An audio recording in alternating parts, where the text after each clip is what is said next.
All right, guys, so Christmas has just passed us, but it's not too late to do exactly what you need to do to improve your game. For about another week or so, we're going to be offering CogornoGolf.com membership. That's 12 months of coaching for only $395. So if you like value buys like I do, it doesn't get any better than this. It's over 50% off the normal cost of coaching, which already is reduced. What you get for that is those 12 months of coaching. You get access to over $3,000 worth of videos, master classes, and most important, if you've tried all these simple tips that work one day and don't the next, and you want a more detailed, thorough practice plan, something that you actually need to do to improve that will actually get you better, this is exactly what that membership provides. You have over 1,000 members in there, just like you and me, working every day to improve our games, and this detailed feedback is the difference maker.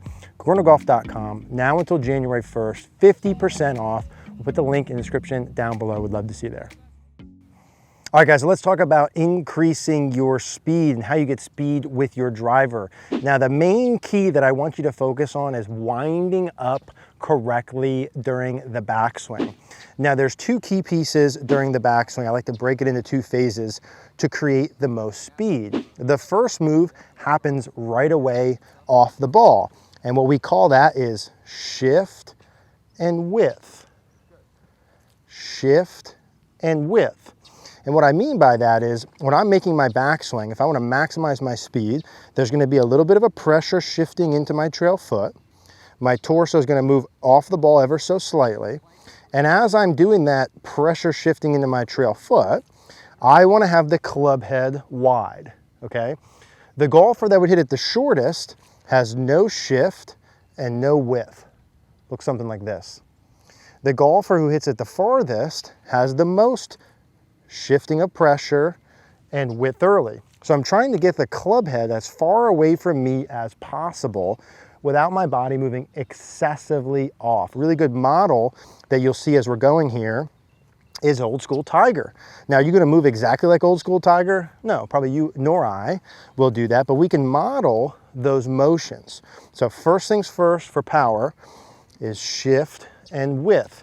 Now, the key from here is from this spot, about by the time your hands get to hip high, now comes the turn and depth. So this is like phase 2 of the backswing.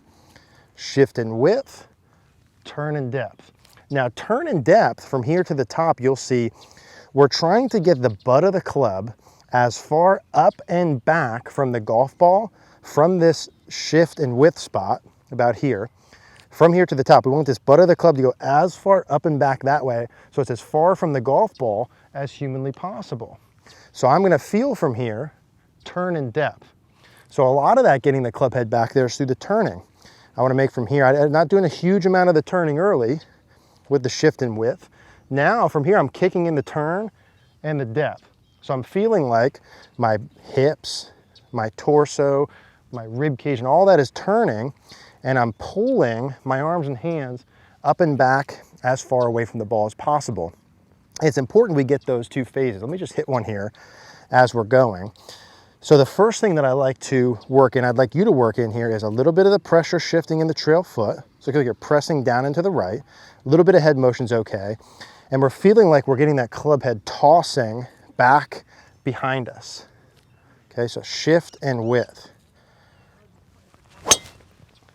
Yeah, and that's about as good as I can hit one. Let's make sure that ball doesn't go through the range. And okay, we're okay. So that's gonna be the first part of this, is you learning how to get off the ball correctly. Now, the idea behind that is I wanna put pieces in early that create the opposite reaction in transition. So if you look at the Tiger motion, you'll see he's got this shift in width, then following that's the turn and depth. And as he starts down, there's that initial motion back down and forward. So he goes from on the right to on the left. He goes from wide to a bit more narrow. And that's really, that counter motion is the piece where the speed's coming up. The point of getting the shift in width early is to preset ourselves so we get some of that for free. So let's just do that shift in width one more time. So pushing into the right foot, tossing the club head back. Pushing into the right foot, tossing the club head back. both of those pieces to set up the reaction. Now, after I do that shift in width, I don't go straight up in the air and I don't go straight behind me. It's a combination of those two. It's sort of think of like a, like a 45-degree angle from there. So I don't go like this, shift width, straight up. I don't go shift width around me. I'm combining the up and the in. Most of that happening through the turning. Press into the right foot, toss it back, turn and get that butt of the club as far up and back as you can. For me, it's definitely the sensation like my back's more towards the target, my chest is more pointed away, and I'm pushing that up and back. Really good, even when you're doing this, just to get a feel with trail arm only and really stretch that second half out. So get this really wide with the press into the right foot, turn it back, stretch it out. Feel that right shoulder up and back. Keep that left shoulder turning back behind you. So shift in width, turn in depth, and then just let it rip for right now. You want to get loaded up correctly is the point. Shift in width, turn in depth. Yeah. And if you check those, I mean, obviously when you're out on the course, you can see how far the ball goes compared to normal, right? So the proof will be in the pudding. If you have access to a launch monitor, you can see your speed relative to normal. And both of those should be increasing those two. Now, last little piece is just make sure you have the foundation that's set up correct, okay? If I was gonna wanna hit this as fast as possible, swing the club fast, I don't wanna have my feet real narrow, ball in the middle of my stance. I mean, imagine me trying to swing hard from here, the best I can, and that ball probably went 200 yards compared to getting the foundation set, okay? So as you're doing this, it's gonna help you. You wanna get the feet wider, and we'll put the tiger picture up again, of Rory. The feet, the ankles are like shoulder width, the ball's kind of underneath my armpit, and my head's behind the ball, okay?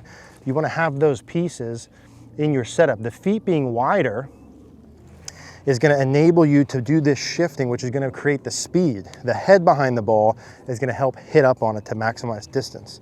So feet wide, head back, shift in width, turn in depth.